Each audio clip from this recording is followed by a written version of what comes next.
Assalamualaikum warahmatullahi wabarakatuh. Kisah Nabi Sulaiman. Mukjizat Nabi Sulaiman alaihissalam. Ada 4 mukjizat yang diberikan Allah kepada Nabi Sulaiman. Keempat mukjizat ini tidak pernah diberikan kepada nabi-nabinya yang lain.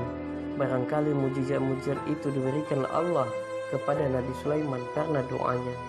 Rabbi ghfirli wa habli mulkan la yabtaghi li ahadin min ba'di.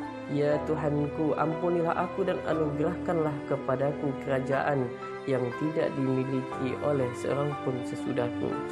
Surat Shad ayat 35. Doa itu dikabulkan. Tidak ada seorang nabi pun yang memiliki mukjizat seperti mukjizat yang dimiliki Nabi Sulaiman. Keempat mukjizat itu adalah: pertama, mengetahui bahasa hewan. Allah SWT berfirman, dan Sulaiman berkata, hai umat manusia, kami telah diberi pengertian tentang suara burung dan kami diberi segala sesuatu. An-Naml ayat 16. Allah memberinya kemampuan untuk mendengar dan berbicara dalam bahasa burung maupun hewan-hewan lainnya. Subhanallah. Kedua, menjadikan jin sebagai pembantunya. Allah SWT berfirman, dan kami tundukkan pula kepadanya setan-setan, semuanya ahli bangunan dan penyelam. Surat Shad ayat 37. Semua makhluk gaib, makhluk halus, baik itu jin, manusia, jin dan setan, semuanya tunduk kepada Sulaiman. Sebagian ditugaskan membangun gedung atau istana, yang sebagian lagi ditugaskan untuk menyelam di dalam laut guna mengambil mutiara. Yang ketiga, menundukkan kekuatan angin. Allah SWT berfirman, kemudian kami tundukkan kepadanya angin yang berembus dengan baik menurut arah yang dikehendakinya. Surat Shad ayat 36. Nabi Sulaiman alaihissalam bisa menyuruh angin bergerak ke arah manapun yang dia kehendaki. Angin itu diperintahkannya untuk menggerakkan awan ke desa-desa yang mengalami kekeringan agar hujan turun di sana. Demikianlah, bahkan angin pun bisa digunakannya demi pelaksanaan tugas dakwah yang dia emban. Perkataan itu pasti benar.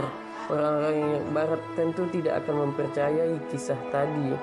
Mereka menganggapnya sebagai khayalan semata. Tetapi dalam ajaran akidah kita, kalimat yang pertama kali yang tertulis di dalam Al-Quran adalah, yaitu orang yang beriman terhadap hal-hal yang gaib. Ayat Al-Baqarah ayat 3. Kita diajarkan untuk meyakini keberadaan hal-hal yang gaib di alam ini. Berdasarkan akidah itulah kita percaya bahwa Allah adalah pemilik dan penguasa jagat raya. Pada prinsipnya, segala sesuatu yang dijelaskan secara tegas oleh ayat maupun hadis sahih adalah kebenaran yang wajib kita yakini. Allah SWT berfirman, dan kami tundukkan angin bagi Sulaiman yang perjalanannya di waktu pagi sama dengan perjalanan sebulan. Sabah ayat 12. Angin itu sangat cepat membawa karpet yang diduduki Nabi Sulaiman alaihissalam. Apakah Anda bisa mempercayai kejadian itu? Coba perhatikan keyakinan Abu Bakar alaihissalam. Coba perhatikan keyakinan Abu Bakar radhiyallahu an ketika membantah orang yang tidak percaya bahwa Nabi Muhammad SAW melakukan Isra dan Mi'raj. Dia katakan, jika Muhammad mengatakan hal itu, maka aku mempercayai kebenaran perkataannya tersebut. 4. Menghancurkan tembaga. Inilah mukjizat terakhir yang dimiliki oleh Nabi Sulaiman. Allah SWT berfirman, dan kami alirkan cairan tembaga baginya. Sabah ayat 12. Tembaga yang dihancurkannya itu digunakan untuk membuat senjata. Maka semakin jelaslah bahwa pikiran Nabi Sulaiman alaihissalam senantiasa dipusatkan untuk kejayaan dan kemenangan agama Allah. Inilah 4 mukjizat diberikan Allah Subhanahu wa taala pada Nabi Sulaiman alaihissalam. Yang pertama tadi, Nabi Sulaiman diberikan sebuah mukjizat, yaitu bisa berbicara dengan hewan. Yang kedua, bisa menjadikan jin sebagai pembantunya. Yang ketiga, menundukkan kekuatan angin. Yang keempat, menghancurkan tembaga.